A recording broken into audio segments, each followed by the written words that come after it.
Greetings! Welcome to Electronics 2, lecture number 2. I am Razavi. Today we will talk about cascode current sources a little more, and we'll extend those ideas to bipolar structures. Last time we saw the MOS structure, and then we will also look at P-type cascodes, which are different from the N-type cascode that we analyzed last time. So that's what we will accomplish today. But before going there, let's review quickly what we saw in lecture number 1. So I'm going to go to this page here. And this is how our thought process evolved in building a good current source. We started with an ideal current source and said that the output impedance of this is infinity. So we would like to approach that value to the extent that we can. And we approximated that by a MOS device operating in saturation. And we saw that it's pretty good. It has an output resistance of RO, the output resistance of the transistor. And it has a certain range of voltages at the drain across which it can be a reasonable current source before it goes into the triad region. Then we said, okay, how can we increase this output resistance to improve the current source? And in that respect, we added a resistor for degeneration. And we saw that as a result of degeneration, the output resistance is higher, not just RO, but the degeneration resistance is boosted by a factor of 1 plus GMRO, GMRO being the intrinsic gain of the transistor. Okay, but when we saw that if I want to increase RS so as to increase R out, then the voltage drop across RS also increases, which means this voltage has to increase, which means we will have less voltage range available at the drain of this device. So we replaced the resistor with a device that does not satisfy Ohm's law, and that's another transistor in saturation. And we saw that by degenerating M1 by M2, we end up with an equation like this, which is 1 plus the intrinsic gain of the cascode device multiplied by the degeneration resistance, RO2, plus the RO of the cascode device. And we said this can be approximated in most cases like this, GM1, RO1, RO2. And we see that really what happens is the output resistance of the bottom device or the degenerating device is multiplied by the intrinsic gain of the cascode device. So if this number is around 10, for example, we are boosting that resistance by a factor of 10. So that's not bad. Okay, and then towards the end I posed this question: what happens if I double the width of these transistors but keep the current constant? So to analyze that, we go and look at the equation of Gm as a function of the bias current and W. We see that it's something like this. ID is constant, but W is doubled. So Gm1, it goes up by square root of 2. The output resistances do not change because they depend on the current but not on the W. So the output resistance of the structure goes up by square root of 2 if we multiply the width of these two transistors by a factor of 2. So that's a nice little relationship that we can remember. Okay, now let's go to today's lecture and try to extend these ideas to bipolar devices. So how do we build that? That shouldn't be that hard. It's the same principle. So we're going to look at bipolar cascode current sources.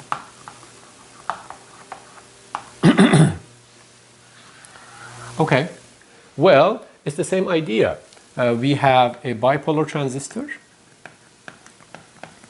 and we use it as a current source. In that situation, the device has to operate in the forward active region. And we know that the output resistance of this circuit is also equal to RO of the bipolar transistor. Okay, now again, we're not happy with this resistance. We want to increase it. So we will degenerate it. And that brings us to this structure where we have a degeneration resistance in the emitter called RE and proper base voltage VB, VB1. This transistor is called Q1 and we are interested in this output resistance, hoping that this will be higher than this. This will be a better current source.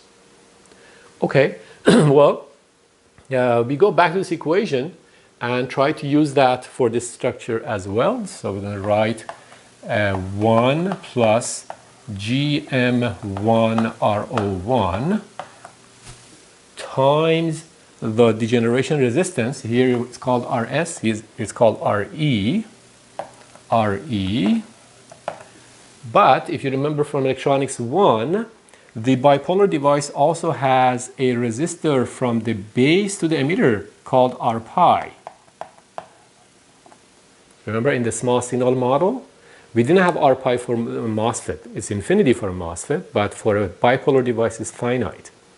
So what we see is that at the emitter of Q1, we have tied the resistor RE to AC ground, and we have also tied the resistor R-pi to AC ground. So these two are in parallel. So we have to place these in parallel, and then we still have to add that resistance, which is RO1. This is an equation that we derived in Electronics2 for the output resistance of a degenerated bipolar stage. Okay, so far so good. Now again, we have the same situation. If I want to increase RE, the DC voltage drop across RE increases. So this voltage has to go up for a given current, which means the voltage range at the drain will be at the collector will be limited. So we're going to replace the degeneration resistance with a transistor. So let's do that.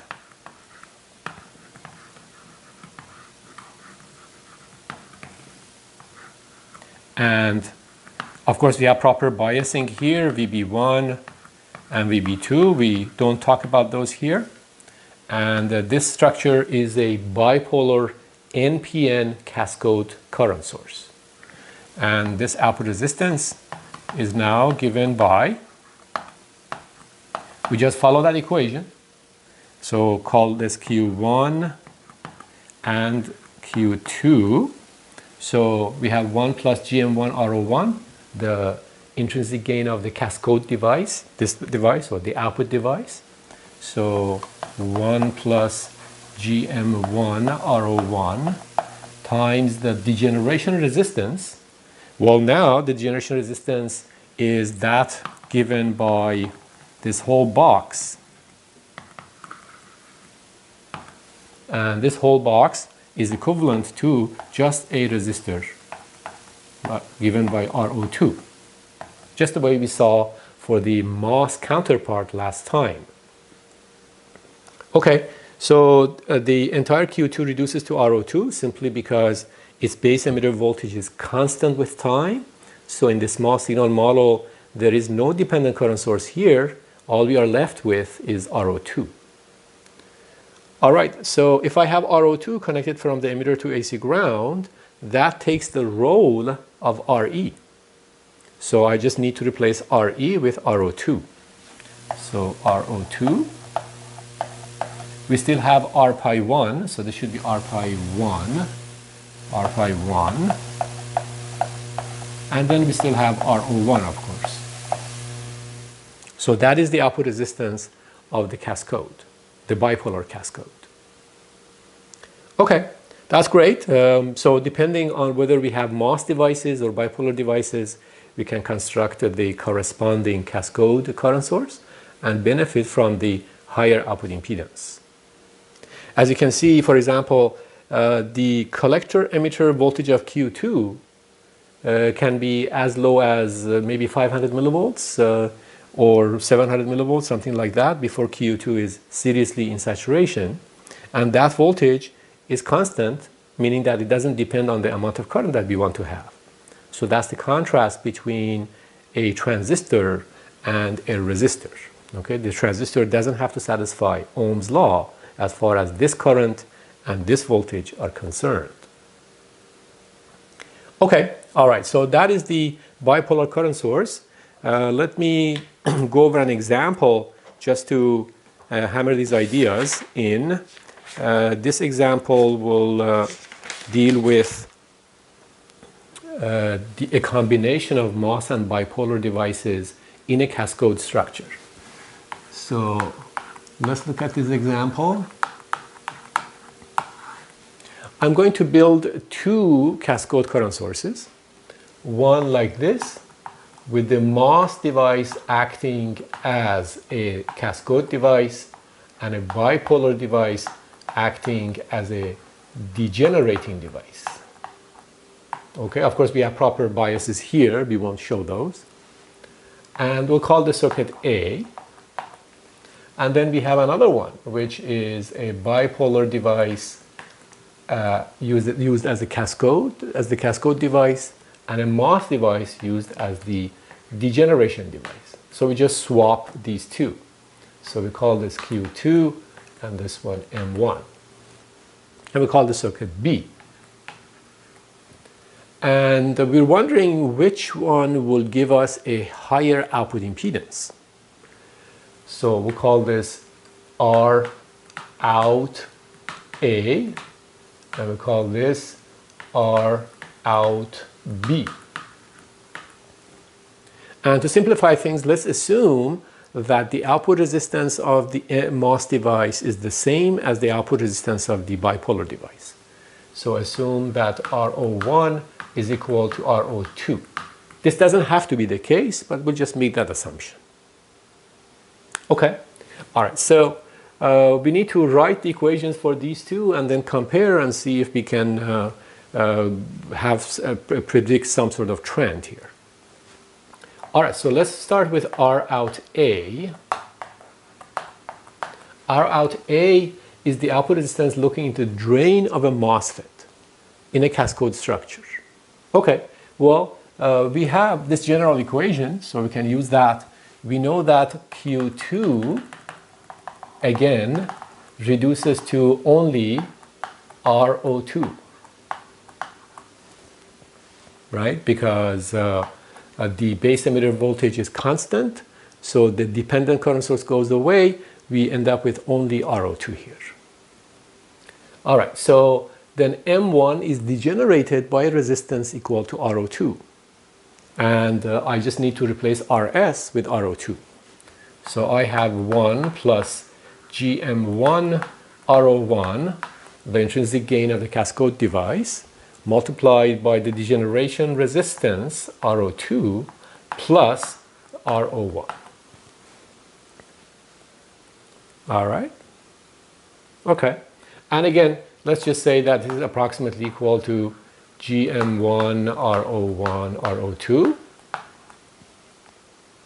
How about R out B? Okay, so R out B is given by, we have a bipolar device degenerated by some resistance. So we'll go back to this system and figure out what we should do. Well, we know that M1 now reduces to a single resistor, RO1. And that because the gate source voltage is constant, the dependent source inside this small signal model goes to 0. So we end up with only a resistor. Okay, so now I can write 1 plus from here, GM1 RO1, well, GM2 RO2, because the Cascode device is now called MQ2. So 1 plus GM2 RO2 times the degeneration resistance, which is RO1, but we still have an R pi from here to here. So in parallel with R pi 2, and then plus RO of this device, the Cascode device, so RO2. So that is what we get for the circuit on the right-hand side. And again, let's assume that this can be written as GM2 RO2 RO1 in parallel with R pi 2. So which one of these is higher? Can we say that with certainty? Well, okay, we have RO2 in common, that's fine. We see that RO1 appears here alone, but here in parallel with R pi 2. So this number is smaller than this number. Okay, but how about the GMs? We have a MOS device and a bipolar device having the same bias current because the current just flows down this way. Can we say that the transconductances of the MOS and bipolar transistors are the same because they have the same bias current? No, not quite. So again, we won't show that in this course, but generally for a given bias current, what really happens is that GM of MOS tends to be less than GM of bipolar. Okay? So what really happens is that GM1, GM of the MOSFET, is lower than GM2, whereas this resistance is lower than this resistance. So we don't really know which one is higher, which one is lower. It just depends on the actual values that we have. But this is an interesting exercise in applying these equations a number of times and getting comfortable with them. Okay, very good. We are done with the bipolar Cascode current source. And now we're going to go and look at P-type cascodes. So let me explain what we mean by P-type and where it comes from. So let's go over here. Okay, so let's talk about P-type current sources. All right, so let's go back to Electronics 1 and refresh our memory about why we need both N-type and P-type current sources and what they are anyway. All right, so let's assume that you have some general circuit and there's a node in the circuit from which we would like to draw a constant current to ground. So here's ground, and I would like to draw a current like this. So assuming that this node voltage is higher than ground, and that's typically true for our circuits, we have some sort of positive battery here, ground here, and all of the voltages are between positive and 0. We don't really have any negative voltages. If that is the case, a current source drawing a current from a node to ground has to be built as an N-type current source. So this is N. So N-type current source means that we would have something like this. Maybe this, right? Or maybe with degeneration, etc., or cascode. So all of these qualify as N-type cascodes. So any of these can be this one. Now, in some cases, this is not what we need. What we need is this. We have a general circuit. We have a positive supply here. We call it VDD or VCC, right? That's the battery voltage. And what I would like to do is have a current source between that supply and a node inside the circuit. Okay, so this is different now. It's not to ground, it's from the supply to that node. And again, this node has a voltage less than VDD. In that situation, this will be a P-type current source. And a P-type current source, you might remember, looks like this. We have a PMOS device connected to VDD. There's proper biasing here. And this is, of course, in saturation. Then this will deliver a current to this node, and it will act as a current source. Okay, so that's the distinction between a P-type current source and an N-type current source. Okay, so let's go ahead, and this could be applied also to a bipolar structure. So we would have a PNP transistor connected to, sometimes we call this VCC, not VDD, it's the same thing. And again, this would act as a P-type current source. Now let's go ahead and build cascodes that act in this role as well. Okay, so here's how it goes. So we have, I will draw the P-type cascodes here. P-type cascodes. And I will contrast them to N-type cascodes. So N-type cascodes are down here.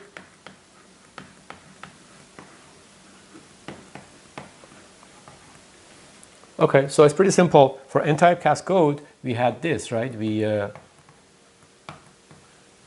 degenerated a MOS device, an NMOS device by another NMOS device. Okay, so here I have to degenerate a PMOS device by another PMOS device. So let me go through the thought process that we had here. Maybe I will do that in this form because that's easier to follow. Okay, so this is how our thought process proceeded. We had an NMOS device acting as a current source. Here we have a PMOS device acting as a current source. N-type, P-type. Then we decided to degenerate this by a resistor. So for N-type, that's what we did. We degenerated by a resistor. The degeneration resistance goes from the source of the transistor to ground. Here, how do we degenerate the PMOS device? The degeneration resistor has to go from the source of the transistor to VDD. So that's the degeneration resistance. Sorry, this should be VDD. And this is VDD. Okay, so we're just following this evolution now for P-type devices. All right, then we said we're going to replace the degeneration resistor by a current source. So, by a transistor. So that gave us the cascode NMOS structure.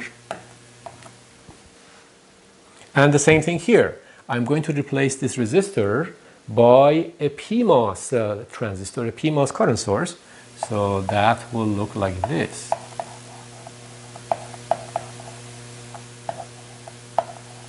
Okay, and again, both of these are in saturation. So you can see how this operates, right? These devices draw a current from a node to ground. These devices deliver or inject a current to a node from VDD. Okay, that's the difference between P-type and N-type. Of course, we need proper biasing here and so on. Okay, What is the expression for the output resistance of this P-type Cascode MOS structure? That expression is exactly the same as that of the NMOS counterpart. Okay, there's no difference, because when we draw the small signal model of the circuit, it is exactly the same as the small signal model of this circuit. So the output resistances will be the same. Okay, so we derived that before, we won't bother. All right, this was for MOS devices. For bipolar structures, it's the same story. So for P-type bipolar Cascode, the evolution will go like this, right? So we start out with a P-type PNP device connected to VCC and a node, and then we have to degenerate this. So we degenerate it by another PNP device, like so, and this becomes our P-type Cascode current source in bipolar technology. So depending on whether we have bipolar devices or MOS devices, we can use PMOS or PNP to build this type of current source which satisfies this environment. Okay, so that is the P-type current source. All right, now today we will go over another interesting and important concept that will prepare us for the next lecture, and this concept is related to amplifier analysis. So I need to start with a few concepts here. So we're going to talk about introduction to Cascode amplifiers. So we won't have time to go through Cascode amplifiers today, but we need to build up some foundation before we get there, and that's what we will accomplish. Okay? All right. So I need to make a few observations and show you some new ideas, and then these new ideas will help us appreciate why a cascode topology acts as a good amplifier, better than, for example, a simple common source or common emitter stage. Okay, so I'm going to start with some observations.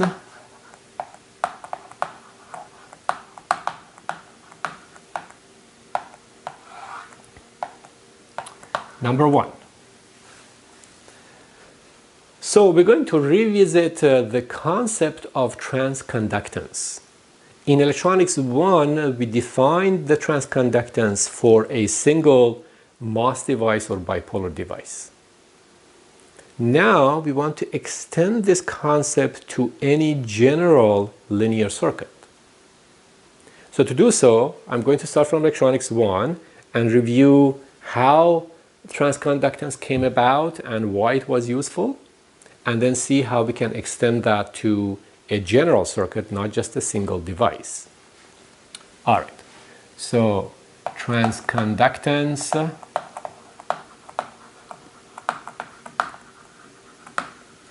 for a general circuit.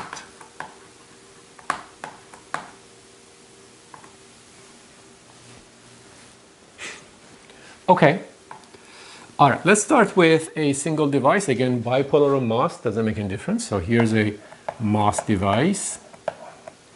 And the way we envisioned this was I connect a constant voltage between the drain and the source. So let's say 1 volt, it's just fixed. All right, there's nothing else here, just the voltage. And then I connect another voltage between the gate and the source, some amount, let's say 0.7 volts. And in this situation, the device is biased in saturation.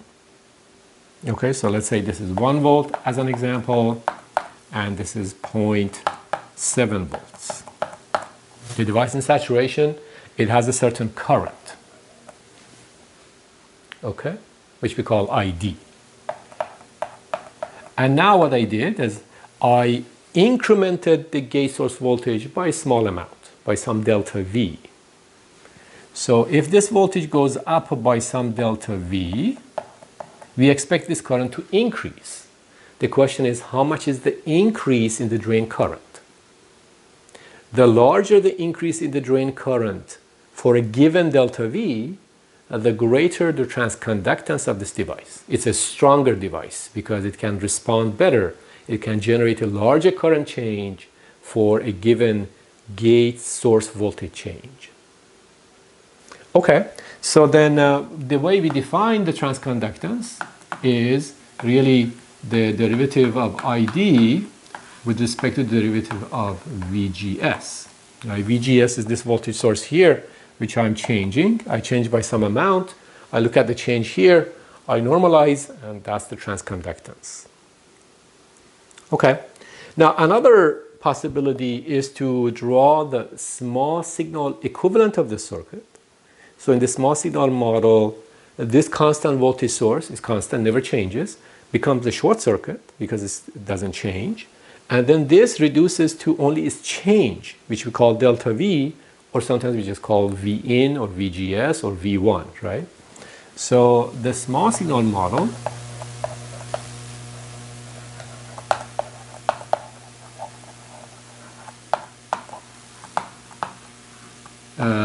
is given by something like this. So I will draw the MOSFET itself as its symbol, but given that this voltage does not change with time, I will short circuit it. So that's AC short. Of course, the biasing is still there. This is the small signal model. The biasing is still there. And this still has the bias of 0.7 volts, but on top of that, it has some small changes, which we call delta V. So we put a low voltage source here. This is a small signal voltage source, and we call that, for example, V1. And then there's a small signal current here, I out. And in this case, we can say that GM is equal to I out over V1. Okay, so I out represents, this little I out represents the changes in this ID, and this little V1 represents the changes in this VGS. Okay, and that's why this becomes a small signal model, assuming that the changes are small. Okay, so what we see here is that we have some sort of circuit. You can think of it as an input between these two terminals and an output, which is this current. And we could define a transconductance for it, right? So let's extend this to a general circuit and see how that works. All right. So let's go to the next page and see how that can be done. Okay, well, here's the general circuit. So general linear circuit. This could be, for example, a complex amplifier, all sorts of things, right? Okay. And what we have is an input and an output. We have an input that receives a voltage, which we call, let's erase this, which we call V1 or V in. This is a small signal model. Again, I don't really distinguish between lowercase and uppercase in these things, so we just use uppercase, but we know that we are looking at the small signal model of the circuit. So it has an input and generates an output voltage. Okay?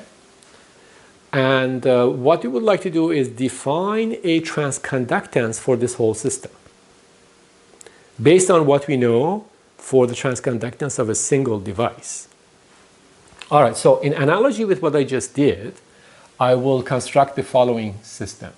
So I will say, here's the same circuit, so linear circuit, linear circuit. I will apply an input voltage here, V in. Again, we're looking at the small signal model. And I will place an AC short at the output. So again, if we don't want to bother the biases here, that AC short would be through a large capacitor. But we don't worry about that. This is the small signal model, right? So this is an AC short. Oh, sorry, not that direction. So we place an AC short here. And we look at this current, which we call I out. Okay? In fact, I don't even use lowercase, so we just say I out. So, the transconductance of the circuit is given by uppercase GM to avoid confusion with lowercase gm, which is reserved for only transistors, is equal to I out divided by V in this environment. Okay? This is a very specific environment. We have a voltage applied at the input. We have an AC short at the output. We are monitoring the current through that short and dividing these two in the small signal model of the circuit. And that's what we call the transconductance. Okay, so why do we care? What's the big deal about this? Why do we go through this trouble? Well, the beauty of this is that it allows us an alternative approach to analyzing circuits, and in particular, finding their voltage gain. So let me show you how that comes about. Okay, so let's look at the voltage gain. In Electronics 1, we knew how to find the voltage gain, right? Given a circuit, it could be a complex circuit, I would draw the small signal model of the entire circuit, and I would have an input voltage. I would measure the output voltage, analyze the circuit, write KVLs and KCLs, etc., until we could find V out over V in, and that would be the voltage gain. Now we introduce a different approach, and this approach will greatly benefit from this concept of transconductance. Okay, so here's how it goes. To find the voltage gain of a circuit like this, we're going to go into two steps. So, two steps.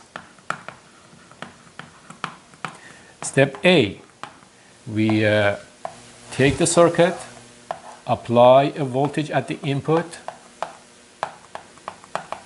place a short circuit at the output, measure that current, and find the transconductance. So GM equals I out over V in.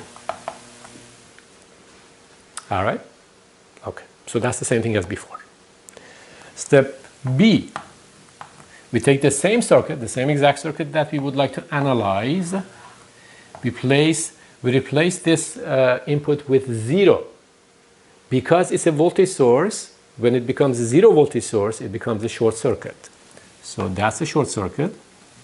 And we calculate the output resistance of the circuit. Remember how we do that in Electronics 1. For any given circuit, you're trying to find the output resistance, which is like the Thevenin resistance. So Thevenin says to find the output resistance, we need to set all of the independent sources to 0, including this guy, right? And then we need to find the resistance seen here, and the method for doing that would be we apply a small signal voltage source from outside. We can call that Vx. In response to this, there will be a current here, Ix, and Vx over Ix is the output resistance. So we determine the output resistance based on Vx over Ix. Okay, so two steps. Now here comes the final result. The voltage gain of this circuit, okay, the circuit that you bought. This circuit is given by, so AV, which is V out over V in, is given by minus GM R out. Okay, so it's given by the negative of the transconductance that we found for the whole circuit, this one, multiplied by the output resistance of the circuit that we found. So this is a different approach from what we've seen in the past. Now, which approach is easier? It depends on the circuit. Sometimes this is easier, sometimes the standard approach is easier. It just depends. But thinking of the voltage gain as this product is extremely helpful, as we will see throughout this course, as we will see especially for the Cascode amplifier. All right. So it's important to understand that we are dealing with a circuit that receives a voltage and generates a voltage. So it has a voltage gain, V out over V in, and it's given by this expression. All right, now the one beautiful result that comes out of this is the following. If I want to increase the voltage gain, I have only two possibilities. Increase the transconductance of the circuit or increase the output resistance of the circuit, right? Of course, the assumption is that when I increase GM, I do not degrade R out and vice versa. But that gives us some guidelines as to how we could achieve a higher voltage gain in a given amplifier. Okay, so that's something that we need to remember. All right, let me go through a quick example here.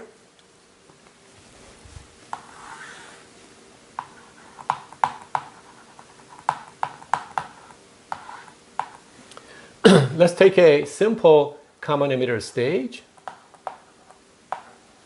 V in, V out, as we've seen in Electronics 1, RD, RC is VCC.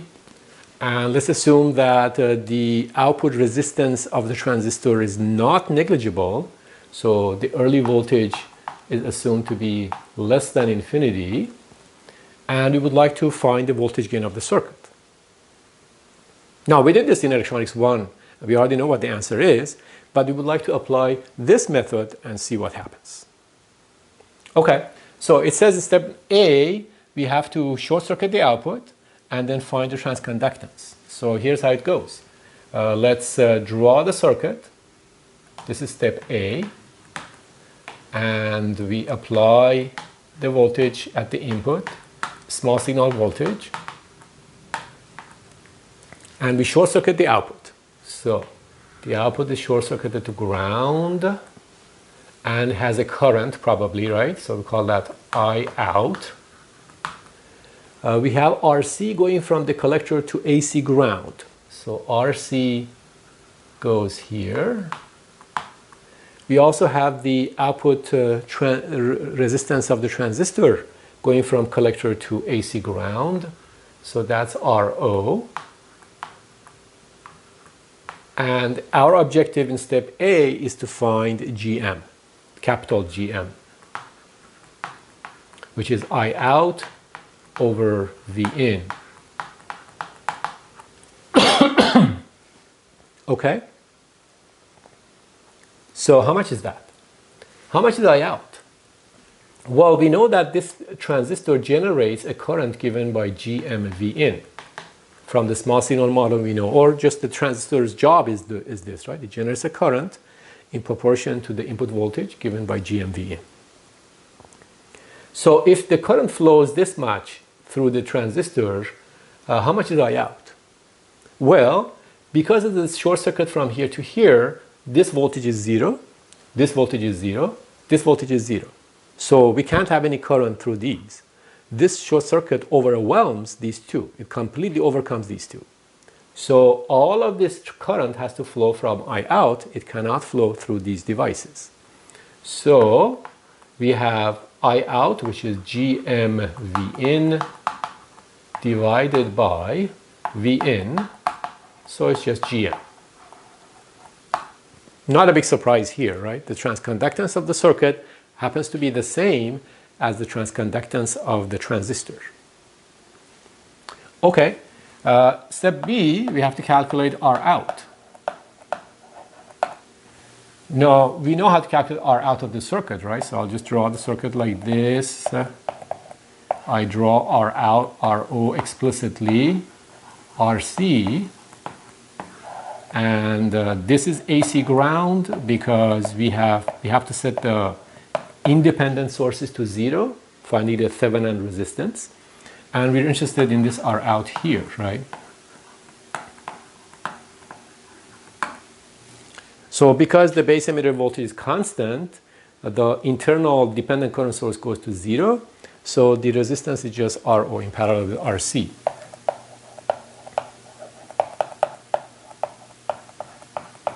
And now if I combine these two according to this equation, I find the voltage gain to be minus GM times RO in parallel with RC, which is of course what we found in Electronics 1. No surprises here. But you can see that the mentality is a little different. The way we do things here is different from what we did before. Okay, so this is a powerful expression that allows us to understand what it takes to create a higher voltage gain.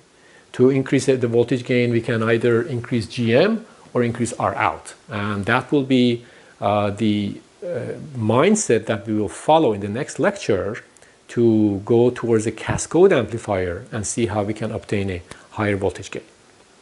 So with this, I will conclude this lecture. I will see you next time.